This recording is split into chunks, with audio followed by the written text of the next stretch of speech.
Hi అండి, good afternoon. ఇవాళ చూడండి, నేనైతే అలసందకాయ కూర వండినా అండి. ఇంకోటి రైస్ అండి.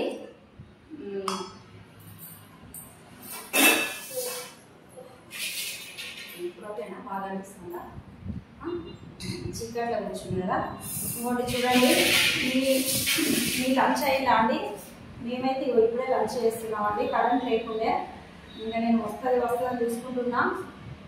లేట్ వచ్చిందండి, చాలా లేట్ వచ్చిందండి కరెంటు. నేను పొద్దున పెళ్ళాలు తిన్నాం, తర్వాత మళ్ళీ కొంచెం టీ లైన్ వేసాలు, మళ్ళీ తర్వాత లైన్ వేసుకొని తిన్నాం కొన్ని. ఇక దానివల్ల కొంచెం లేట్ అయిపోయింది. ఆకలి అయితే అవుతుందండి. నాకు తెలిసి అంటే 2:30 3 అవుతుందండి. లేట్ అయిపోయింది. 1:30 వరకు అన్నం తినాలండి. ఇంతసేపు ఉండద్దు, కానీ మాదైతే లేట్ అయిందండి. ఇంకోటి మా ఆయన పెడుతున్నా, నేను పెట్టుకున్నాము. మేము ఇక్కడికి వచ్చేటప్పటికి మంచిగా వచ్చినప్పుడు చపాతీలు చేస్తలేనండి సరిగ్గా ఆసేద్ద వల్ల. లేదంటే నాకు ఏదో చేస్తా రోజు చేస్తా అని చేస్తలేను. ఈరోజు అయితే చపాతీ చేస్తాను నేను సాయంత్రం. మేమైతే మీ లంచ్ అయిందా అని మేమైతే లంచ్ చేస్తున్నాము. అలసందకాయ కర్రీ, అన్నము, రైసు. ఇవ్వండి అలసందకాయ కర్రీ.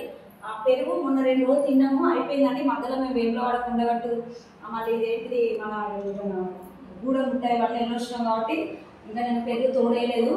ఇవ్వండి మా ఆయన వాళ్ళకి ఒక పాల ప్యాకెట్, పెరుగు ప్యాకెట్ తీసుకొస్తే పాలు తోడు పెట్టేసిన. ఇప్పుడైతే పెరుగు వేసుకొని తింటాం మేము. మేమైతే లంచ్ చేస్తున్నామండి.